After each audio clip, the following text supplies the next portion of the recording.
What's up, everyone? Welcome to 45 Minutes of Noise, a fortnightly show including average music discussion taking place within the average amount of time it takes to listen to an album. I am your host, that's your boy, Chris Pugh, and I'm joined by my very good friend and Mr. myself, Samuel Lewis. Samuel Lewis on this mild Sunday morning. How are we? We're not too bad. We're not too bad.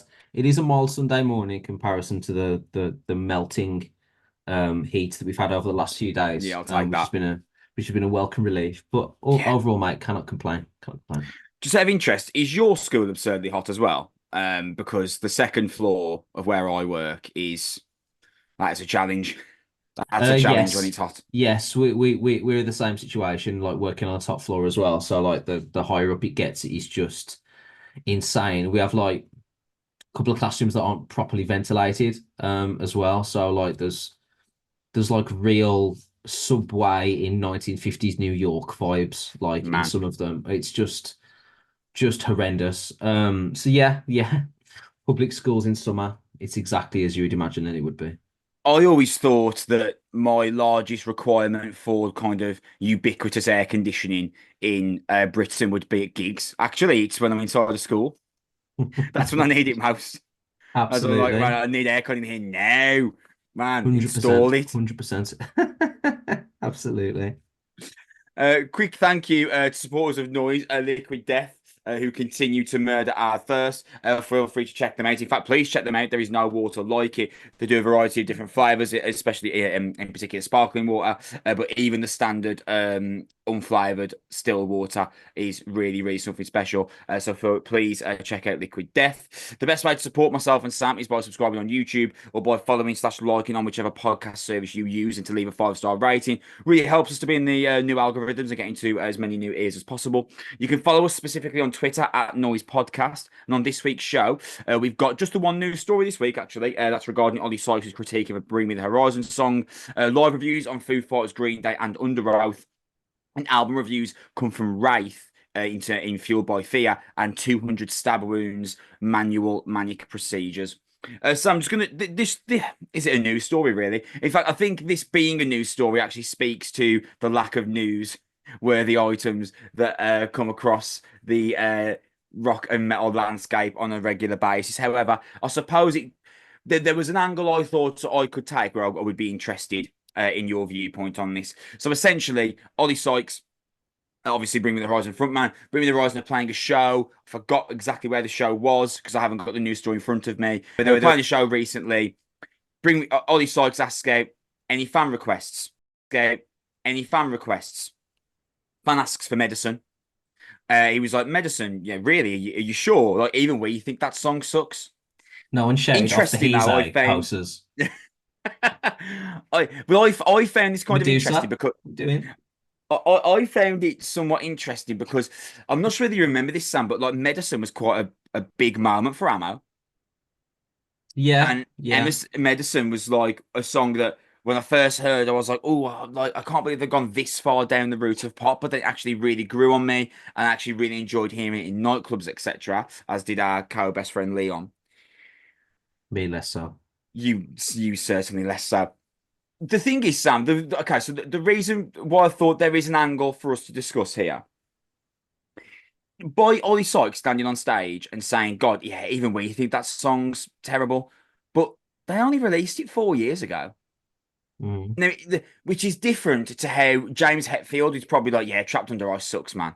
Like in the 30 years since Trapped Under Ice was released, like I get it, like it sat with me. I know it's not one of our great songs. But for Ollie Sykes within 4 years to say, yeah, that song sucks, or even we don't like that. Do you think there's any chance that they were in the recording studio thinking this song's not very good, but might get us extra radio one? Like, am I just being overly callous here by thinking like they were this direct in the fact that we know this song isn't very good and we don't even like this song, but we'll take a hit to our artistic credibility for an extra 500 players on Radio One over the next 6 months. Am I becoming you? Am I being too cynical there? What are your thoughts on that? Chris.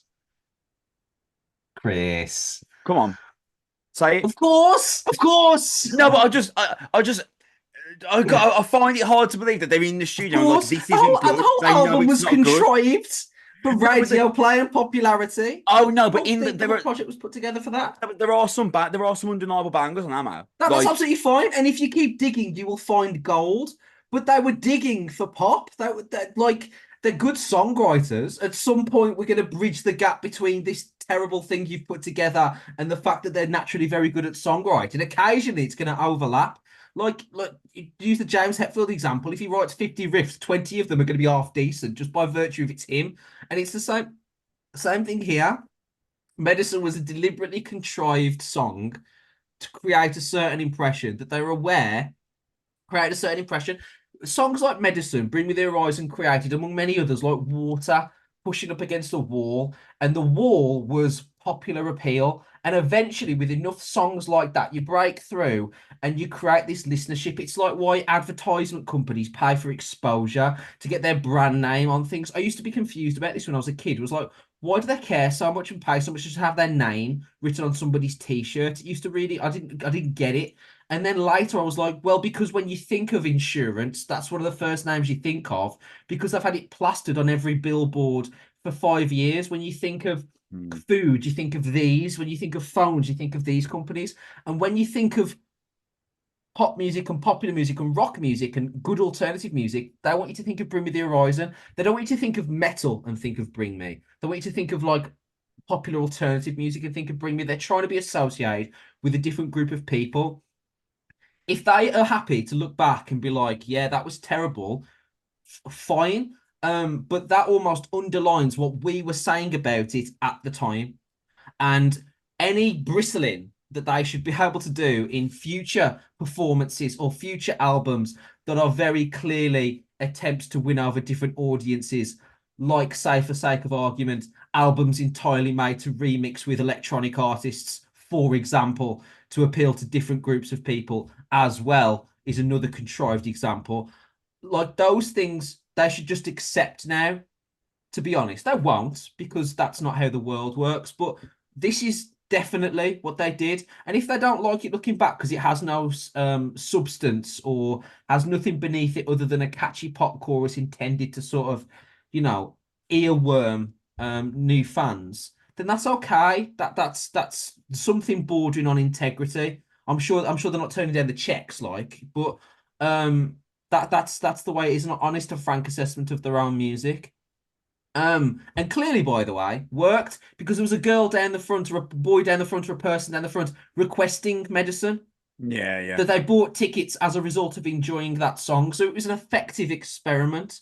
Like I was joking earlier, but like nobody's out there asking for like tell Slater not to wash his dot dot dot like I would have liked to have heard. But that being said, I'm not the type of person to be 3 rows deep at a Bring Me the Horizon concert shouting for Ollie Sykes to play a certain tune. They've done that through songs like Medicine, so it doesn't surprise me.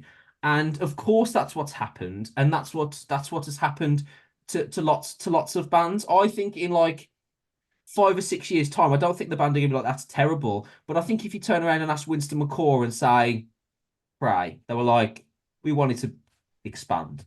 We wanted to grow our brand and our impact on audience through songs that are on that album." And if you spoke to architects about, well, any of the last 3 records, to be honest, they'd be like, we wanted to expand and we wanted to sort of improve, and maybe they're not our best work, but we understand the type of market we're trying to hit. This is just an extension of that.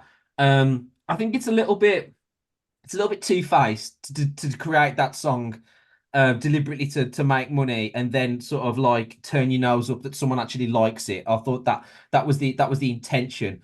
But it's just revealing, isn't it? It just reveals the strategy behind the creation of songs like that, which to be fair at the time nobody was fooled by. So You know what? We ask for more transparency from bands all the time, and we ask for things to not be so quote unquote, media prepared, and for answers to be not so kind of manufactured. And he's been honest on stage and said, "Yeah, yeah, that song sucks. We don't even like it." And I guess that then asks a wider array of questions. Did But they play it when she requested it, or did no, they I just don't think ignore? they did. I actually I can't now. I don't think they did. I'm not sure what song they followed up with, but it definitely wasn't Medicine. That he just kind of laughed it off. And like I said, we ask for more transparency from bands all the time, and we shouldn't criticize when we get it. And I actually quite like Medicine as a song. I remember when I first heard it, being like, I can't believe they've gone this far down the pop rabbit hole. But you know what? You raised a good point. It was quite clearly it was quite clearly a contrived attempt at a bigger listenership, and God damn it, worked because the headline download and the sellout arenas across the world. So it worked. Who are we to say anything? Well, yeah, it's a successful mission kind of thing. And I played Medicine at download. I do believe they did. I do So, believe they did. Of all audiences that chose to play that song that they don't like, I mm. prefer we'll play it in front of 80,000 people. Um, let's move on to live reviews. Some great ones to discuss here, Sam. Reese, over the last 2 weeks, we've been at both Foo Fighters and Green Day together, and then I saw Underoath on Tuesday, just gone. Obviously, we've only got 45 minutes of whole episode here, so we won't go too far into detail. We'll just kind of speak about our highlights, etc. Um, just out of interest, Foo Fighters and Green Day. I do believe I asked you on your way back from Green Day, which out of the two you preferred.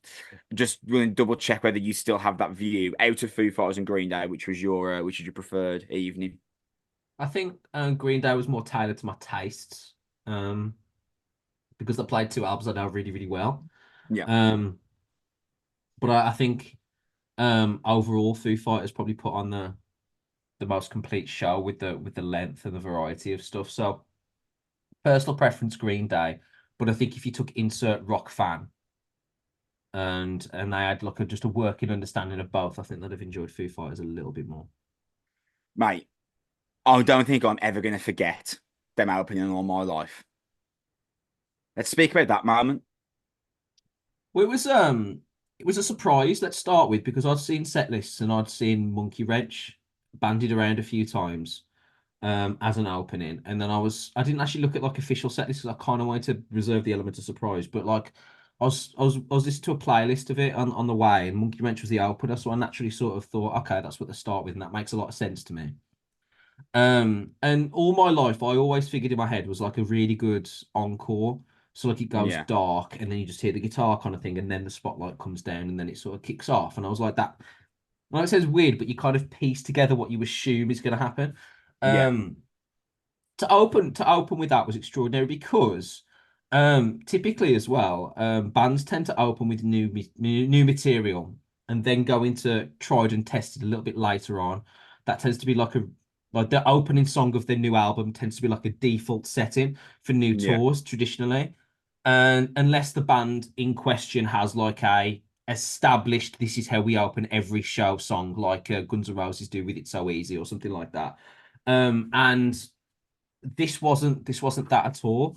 So to just open into that and then obviously sort of set the tone of a tour that didn't actually feel like a new album tour at all. It felt more like a celebration of the Foo Fighters music, yeah, holistically, and a sort of we know we haven't been here for a while, the situation with Taylor, etc., etc., etc. Let's try and make up for that by not just giving you a new Foo Fighters tour kind of show, which is like a regular experience, but a kind of like a all singing, all dancing kind of retrospective trip through Foo Fighters back catalogue because we haven't been here for a while. So we feel like we have to do something extra or play a little bit longer because it was 3 hours. And that's that starting with All My Life was a wicked representation of what was to follow. And so I'd had a great time, which is sort of a given. I was just blown away by the band's athleticism, stamina, and excitement, to be honest. I remember watching a documentary on Foo Fighters back when we were in sixth form, because that's when I started really getting into them. And Dave Grohl and both Pat Smear had both said in the documentary that we save all my life towards the end of the set because no matter how the show has gone up until that point, when we play all my life, it will kind of reset us. Even if it's been a terrible show, all my life will be the song that kicks us back into gear and kicks the crowd back into gear and resets. And if it's been a great show up until that point, all my life will move from great to phenomenal. So I always associated it with the either final song, one before the final song, or the encore opening. And just to hear it when they came out, hear the applause, they do a couple of riffs, pause and then drop into that opening dun dun dun dun dun. I honestly, that was a moment, man. I that won't be forgotten for a long time. How could I go through the evening, Sam, without discussing the a cappella versions of Times Like These and My Hero? I Yeah, mean, it's wow, deliberate. it's Yeah, just just ridiculous. Like uh, so good. like a deliberate, obviously deliberate decision to move away from the heavier version of the songs. Or I say heavier, it's not like they're like, crushing or anything like that, but like to move to a more crowd friendly, we're all going to sing this together kind of thing without needing the weight of a full band behind it was sort of representative of kind of impact I've had. My Hero, which is usually quite like I wouldn't say like it's an upbeat song, but it has got like a real thump to it, and the drums are really prevalent in the studio one originally with all the tom work and everything like that. And there was that great moment on the Taylor Hawkins tribute where his son played the version, and there was Yeah, that brilliant clip where he's really giving it a full beans. It has that real power at the end. yeah, Well, this was done without that really, so it instead felt like a much more subtle tribute to Taylor with the piano, with a little bit of a piano solo, leaving it for the crowd. It felt much more like a ballad and a slow dance. And obviously, we talked about this at the time, but there was little moments at the back of the crowd that we were nearby where there was a son with his father, and yeah. like they're all sort of hugging together, listening to the song, and that was really wholesome. And that was a nice reminder of the sort of the heart underneath the song really when you strip away the things that make it a great rock song at its heart it's a quite a touching tribute to somebody that you look up to and that was really emphasized and put on display during that and times like these just the crowd sang 80% of that to be honest Man, it was phenomenal. It really did feel like just a celebration of we're just so glad that Foo Fighters are doing shows. That it just felt like that. It did rather than like a Foo Fighters are out to advertise dot dot dot or to encourage you to buy or to whatever. Because shows were supposed to originally promote album sales. It doesn't feel like that. It just felt like we like playing. You want to be here. Let's have a really really good time. And it was terrific. It was terrific. The whole set list was fantastic.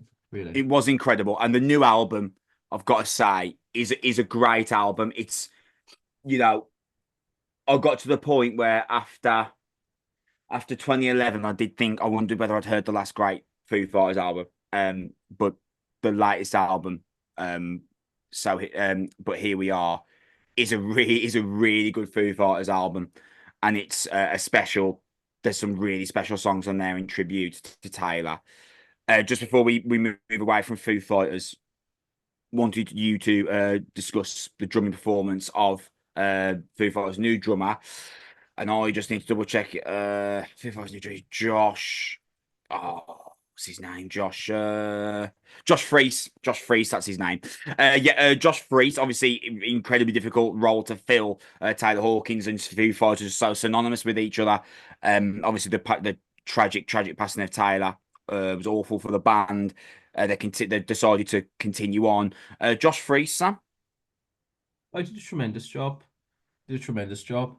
Um, there was the stamina was one thing. It was a 3 hour show, but there were moments where he changed things from the original and sort of added his own fills and flavor and stuff onto it. In addition to sort of reflecting Tyler Hawkins, and that's a tough gig to cover. Not simply because of the it's not I wouldn't describe it as intricate, but also the relentlessness of the music. Um, but there's the fact that you're also playing a band with Dave Grohl, who has obviously his own percussive history as well. Yeah, yeah, And I think he did a tremendous job. I think I think there were a lot of moments where he was allowed to sort of like display his ability for the crowd a little bit. Um, Given that this was the first tour without him, so he took those opportunities really really well. I thought he was brilliant. I thought he was brilliant. He never missed a beat, never missed a moment. But on top of that, there were some real moments of great fills and great tempo changes, and the tightness between him and the rest of the band was just immediate and just terrific from every sort of facet. Really, I was incredibly impressed. let's move on to Green Day, Sam. Um, wow. what a moment in my life that this evening was. So much kind of hype I'd put into the event, just knowing that they were going to do Dookie and American Idiot in full. Gig tickets were expensive. I will say that. We were in an incredible position. The second they put that front circle wristband on me, I'm thinking, wow, how close am I going to be? We walk around that corner, Sam. We walk through those gates, and I see where our specific entrance is. And do you remember the look on my face when I was like, Yeah, I do. Yeah. dude, this is where we enter? We're going to be here. It's like we're going to be 40 steps away from Billy Joe Armstrong. The, the thing is, they're just. I stood there for 2.5 hours and I sang every word. And I had the biggest smile, I had the biggest grin on my face for 2.5 hours. And there's just no other band that could do that to me other than Green Day. It was just the second I start on Burnout was for opening Dookie. I was like, this, they're playing Dookie in full. And I said to you before we went into the gig, I was like, mate, Longview's going to end. They're going to do that, like, they're going to do the looping bass solo out, and then they're going to drop into the opening riff of Welcome to Paradise, and it's going to be biblical. And was it not? Was it not biblical when they dropped out of Longview into Welcome to Paradise? It was It was amazing. terrific. It was Oh, terrific. It was I'm terrific. curious. I'm curious how you compare Dave Grohl and Billy Joe Armstrong as frontmen. Different roles. Well, not traditionally, but like obviously like guitar grabbing vocalist doing the dual role sort of fits them together. But what I mean is Billy Joe takes on a role as like circus performer and conductor Yeah, kind of thing, yeah, and yeah, is yeah, much more um crowd involved in the sense of like stopping things and like getting involved and leading from the front. Whereas Dave Grohl still sees himself as one of a collective. I get the impression, yeah, um, where it's like a I'm just part of the band kind of approach. Um, I think Billy Joel's the better frontman, I guess, for his sort of compare MC kind of ability. But Dave Grohl is the significantly better musician, and that those things were both sort of emphasized in the performances. Billy Joel, the thing is about Billy Joel is like um he's incredibly consistent from a vocal standpoint. Like everything within his range, it just sounds exactly like he did on the record, which is kind of absurd. Whereas Dave Grohl, it's actually the live performances are actually a little bit more raw, a little bit more intense, and he screams a bit more, and he puts a bit more oomph behind some of his vocal performances that clearly he decides for the studio aren't necessary. So with Foo Fighters, you actually find yourself getting a more barbaric sort of approach to the songs. Whereas Green Day, it's the other way, where you're almost impressed by the closeness between the songs and the actual original record and how smooth they are to sort of replicate. But both were excellent. Both were incredibly comfortable. It was, I mean, the fact that both albums are like that Green Day were doing were 20 and 30 years old each respectively should tell you that at the very least Green Day have been playing in front of stadium since 2005, and they've been yeah. playing Dookie for 30 years. I mean, Basket Case has probably been in every set list since 1993, I would say, even before the album came out. So it's not like I'm like amazed that they're like, look how comfortable they are around 60,000 people. At this point, it'd be weird if they were anxious. But um, really, the some of the last two vestiges of what feels like a bygone era in like traditional rock stars holding Yeah, yeah. guitars at the front of They're the bands, last ones. They're the last ones that we've got. and unless there's um unless there's a seismic shift in the way that people consume and experience music long term, I can't see many situations where rock music has the kind of personalities that those two have. So, both exceptional in their own way, I would say. I just added the songs together. 64 songs. If you add both Foo Fighters and Green Day's performances together, absolutely absurd. Unbelievable time I had at both. Just you mentioned you had a nice sort of metaphor there. You had two vestiges of rock and roll, and absolutely I would agree with that. And it still seemed there was still gas left in the tank. I didn't walk out of either of those stadiums and think to myself, yeah, it's time. Like they still seem to. I'm not sure how much gas is left in the tank, but the tank certainly isn't empty yet. Two absolutely ridiculous times were had. I think Um, sorry, go on. I was gonna say like when people talk when people interview like Springsteen, he always says, "Well, if Rolling Stones are out, we're gonna come out." I think if you're in Foo Fighters and Green Day and you're like Motley Crue still playing, I think we're fine. Yeah, yeah. You know what? That's a great way to look at it. It actually made me feel incredibly more positive about what the next 10 to 15 years might look like for Foo Fighters and Green Day. Um, just a quick note from me on Underoath before we get into album reviews. Underoath played their only Chasing Safety in full at a show in Birmingham. Their only Chasing Safety in full at a show in Birmingham on Tuesday, and they did that when they ended their hiatus in 2018, if I remember correctly, or 2017, one of the two. And I missed the show. I didn't have anyone that I knew that loved Underoath enough to go with me, and I felt very pained by it. And I went on Tuesday, and it was so great. Like it was so brilliant. Like the gig wasn't sold out, and it was like kind of it was full, but it was like notably not sold out. Like I had like space where I was. Like no one was like on my shoulders or like pressing into me. Like there was like genuine space. And Joe and me and you were doing the joke at Foo Fighters, but the meme with the two astronauts. Where it's like, is it better at the back of the gigs? And it's like the gun like always has been. Like I was thinking on Tuesday, a non-sold out gig's better than sold out gigs. And it's like always have been. You know Yeah. what I mean? Yeah, it was amazing. I did feel a sliver of guilt for them in the sense of they did their only Chasing Safety in full. Every lyric from the album was sang back at them in full. Every lyric from the album was sang back at them, primarily by myself, believe it or not, very loudly and out of tune. But the second they started, I was like, right, that's the only Chase Safety. Here's a few new songs. Like it was like a real noticeable drop off in like care and attention from the crowd, which I did feel slightly guilty for them for. But I suppose when you write two classic like post-hardcore metalcore albums back to back, and then you never quite reach those heights again, what are you expecting? I suppose there is a trade-off there. So obviously you weren't there, so there is no back and forth we can have. I did just want to mention that though, Underoath in Birmingham on Tuesday, man, they're only Chasing Safety in full. I've had 2 weeks of moments in terms of live music, and good Lord, long may it continue. Let's move on to album reviews then.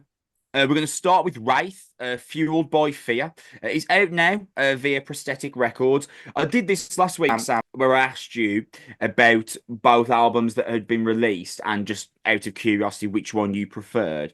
I had an idea then. I was actually incorrect. I've got an idea then. I was actually incorrect. I've got an idea now. And let's see if I'm correct this time. We've got two really great albums to talk about here, Sam, that I'm really, really excited to kind of dig into with you. We're going to do Wraith first and then 200 Stab Wounds. Out of the two, Sam, Wraith and 200 Stab Wounds, which one did you prefer? Right. You see, this time I was correct. This time I was correct. Do you remember the first time I showed you Wraith? Yeah. Yeah, I A do. few Into the years ago. Black. I was like, dude, it's like, oh, I know we think we've heard the best of thrash, but mate, there's this new band I found called Wraith, and I think you might be really into them, man. Um, and when I saw this album was coming out, I was like, right, yeah, that's something that me and Sam have to review. So let's talk about it. For me, Sam, Wraith have got this real organic heaviness to the sound. It's like Power Trip and a lower tuning, if you can imagine that, with even more echo on the vocals. And I think this album really kind of does a fantastic job of stepping firmly in the middle of the lines where it's an ode to classic thrash and a symbol of where modern thrash could go. I think this is a great thrash album, Sam. I do. Yeah, I agree with you. I agree with you. It's it features all the tropes and sort of adds their own sort of little flair and sort of flavor on top of it, where it feels familiar but at the same time not derivative. And I think that's a hard thing to do in an era where we've talked about before. Most consensus is that this has been mastered, kind of Yeah, things.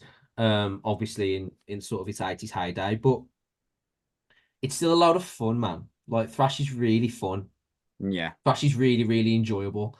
And this is a great album for going to the gym, driving for an hour.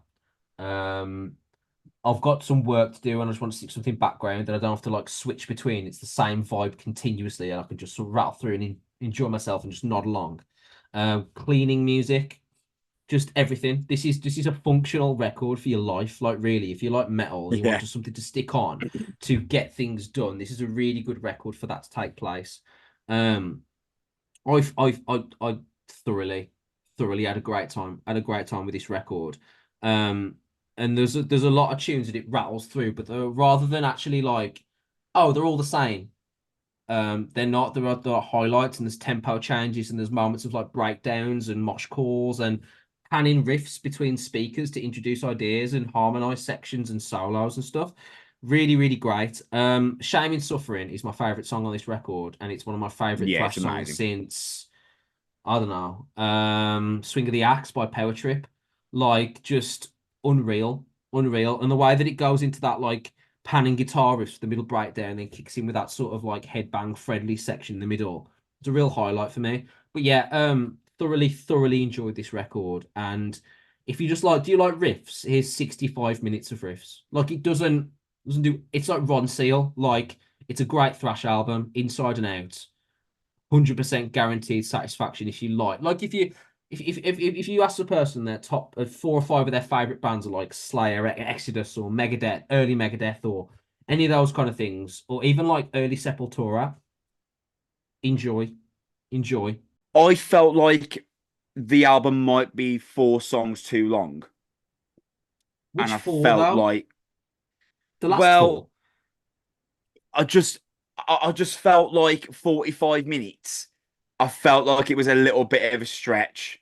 Um, my favorite song on the album was Hell's Canyon, ironically towards the end of the album, because it's got this, the lead riff on the chorus is just absurdly intoxicating, and these kind of breaks out into this real sumptuous lead riff. It's like modern thrash at its absolute best, man. I just felt like 45 minutes was too long a runtime. I felt this could have been like 32, 33 minutes. That's just me trying to find some kind of criticism instead of just saying, oh, this album's great, there's nothing wrong with it. um I feel like this kind of reminded me that modern thrash doesn't have to just be a 6 to 7 out of 10 recreation of what we've already experienced at its best previously. It's like venomous and heavy and technical, and it's just like a phenomenal listen. I think maybe I might drop Ice Cold Bitch and Warlord if you were like, okay, which songs would you drop then? I think those two might fall out of the pack for me. But mate, Asylum to open. I'm not usually big on instrumentals to open albums, with the exception of that Serpentine Dominion album, which might be the greatest instrumental opening to a record ever. But the instrumental Asylum to open this, it's got this thick, low and slow doom riff, which kind of breaks it into this thrash riff you just can't help but tap along to. It's so good. There are so many moments on this album that are just cool to listen to. They're just cool to listen to. Like this album's just a great time, man. I just thoroughly enjoyed this. There was a point near the end of it after Hell's Canyon where there was a song called Shattered Sorrow. I love the opening. I love the simple groove. It was so satisfying to listen to. Um, like it was just a blistering solo at the end.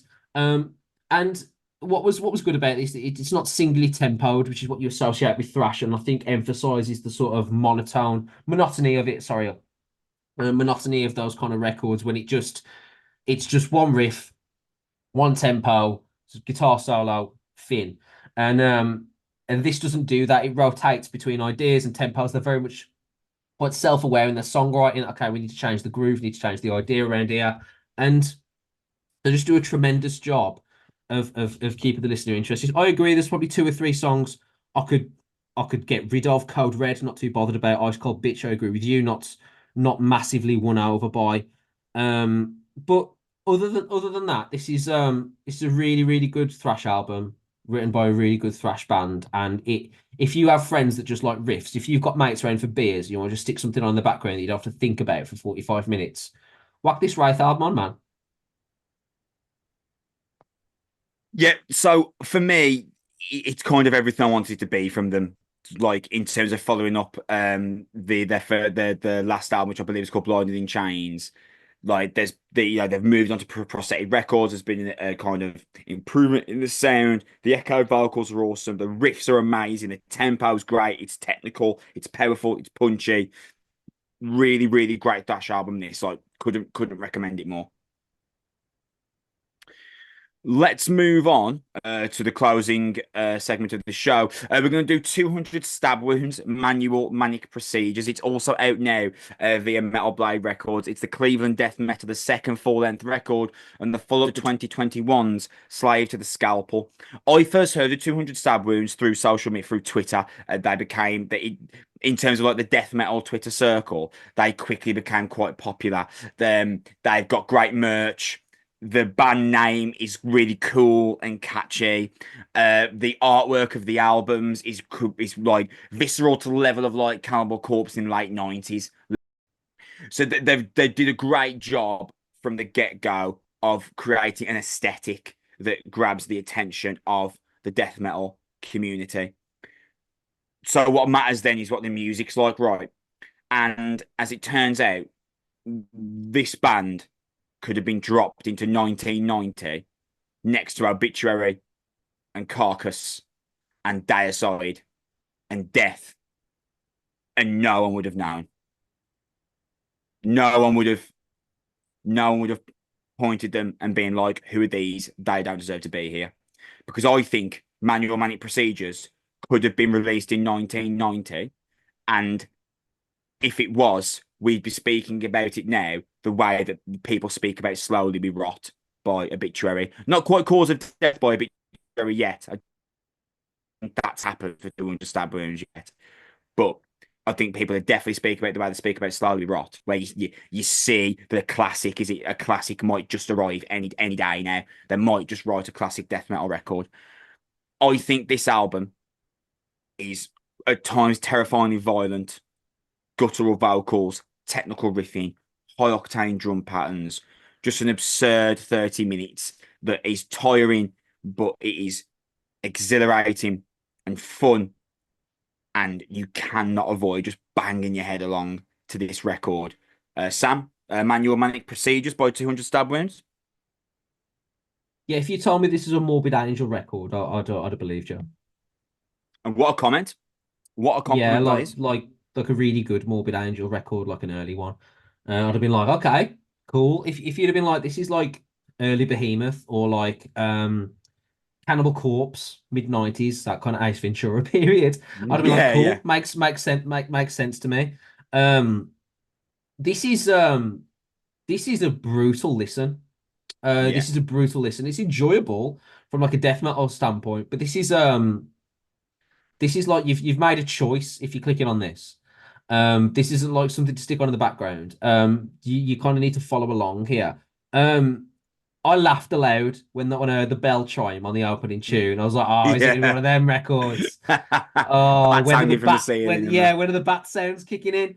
Is there someone gonna be maniacally laughing from the top of a tower by track three?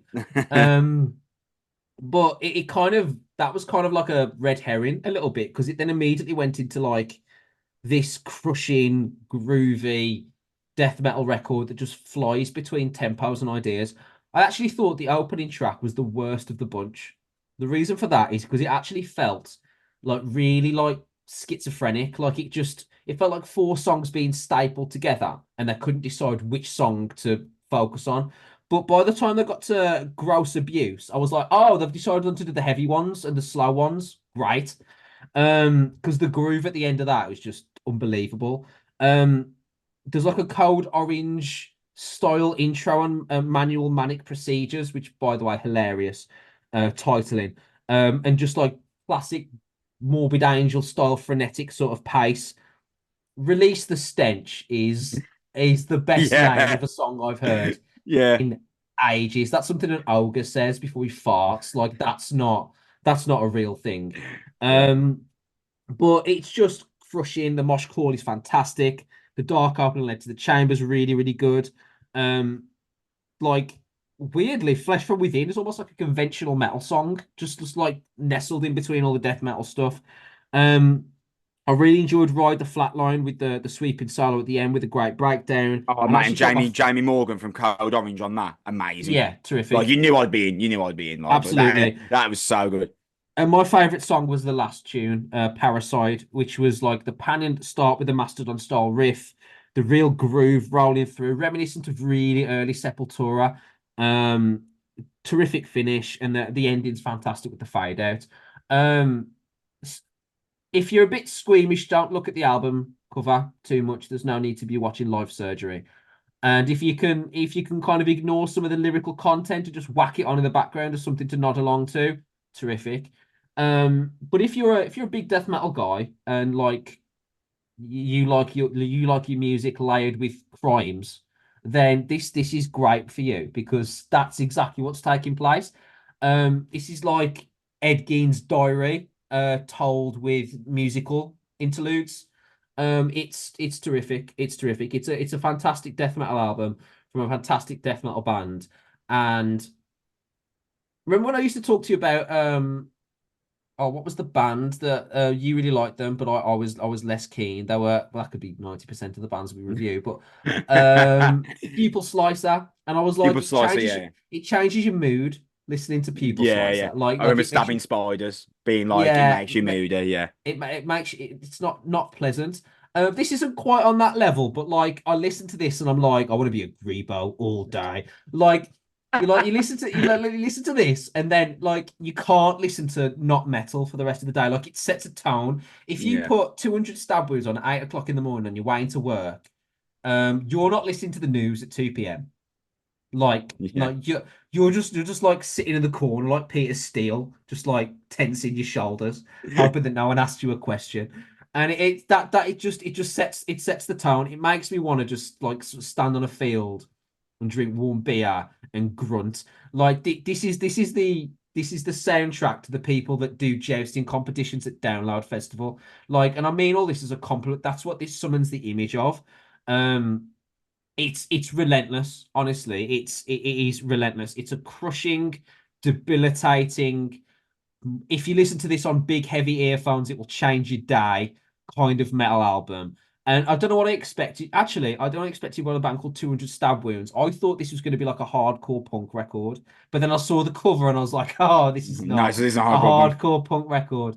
No, no, this isn't political. This is like, wouldn't it be great if everyone was dead? Kind of status. Just enjoyed it. This is a better. Actually, I'll ask you. You see what you go. Is this a better death metal record than Wraith as a thrash album? Oh, what a question. I think it is, but don't let that influence your opinion. I think it is. I think It it is is. right. Like like Yeah. you could. I think if you dropped Wraith in 1987, you'd still be like, okay, this is like a B tier. But I think this would absolutely fit in Yeah, alongside of I said, anything that came out. Yeah, yeah, yeah, anything that came out between like 1987 and like 1994, 1995. It would even be accepted, I think, by the church burning black metal region of yeah. points because it's just got that kind of like Atmosphere. tonality and Yeah, atmosphere to it. Yeah, yeah, absolutely. And insert some interesting like guitar solos and moments of real sort of attempt at like not melody for like melodic reasons, but melody for like atmospheric change. Do you know what I mean? Like there's parts of this that feel like yeah. theatrical because it's like, oh, we're taking your attention away from the riff, so when the riff comes back in 30 seconds, it'll hit harder. But overall, this is a terrific album. I can't see myself putting this on regularly unless I want to like have a certain kind of day. Do you know what I mean? Yeah. If Next, I'm keep me away from you on those days. like honestly, like if I'm putting this on, I like parents' evening can't be tonight. Like just Yeah. can't be. It's just not allowed. I have to be like drilling holes in my garden or like airboxing for 8 hours. There's no other alternative. I can't have company. I can't be around people. If I put this on Christmas Day, like I'm ruining dinner. Yeah. Like, I'm God, just putting this on literally a Christmas Day would be unhinged. That would be the most like unhinged choice. honestly, like, and I'm just like sort of like manipulating the turkey leg at dinner, just like pulling it apart just to look at it, and I'm just like, what are you doing? Just eat the fucking What's the matter turkey with you, leg. Sam? I've just into gross abuse. Sorry. Yeah, so it just puts me in a different mood. Have you got me that set of knives? Um, Class. Do but you know what? anyway, This I is the mean, all peak this of is a our compliment. musical commentary. You saying that this is Ed Gein's diary with musical interludes. That's as good as we get. That is. We should close this podcast down now because I think we've peaked. We're gonna leave it there for 45 minutes of noise, episode 3. A reminder that today we discussed Wraith's new record Fueled by Fear that is out now on Prosthetic. We also discussed Manic Procedures by 200 Stab Wounds out on Metal Blade. Now, please listen to both those albums if you're a thrash or death metal fan. Honestly, so much good stuff there. We will be back in 2 weeks' time. I'll have a look at the release schedule, see what we can be discussing. I want to thank you for your support. Remember, you can follow us on Twitter at Noise Podcast. Check out Liquid Death, our local thirst murderers. Big thank you to them. And also, if you could subscribe/like, depending on whichever service you use, and leave a 5-star rating, that helps us out massively. We will be back in 2 weeks' time. Keep it metal. We'll see you later. Bye.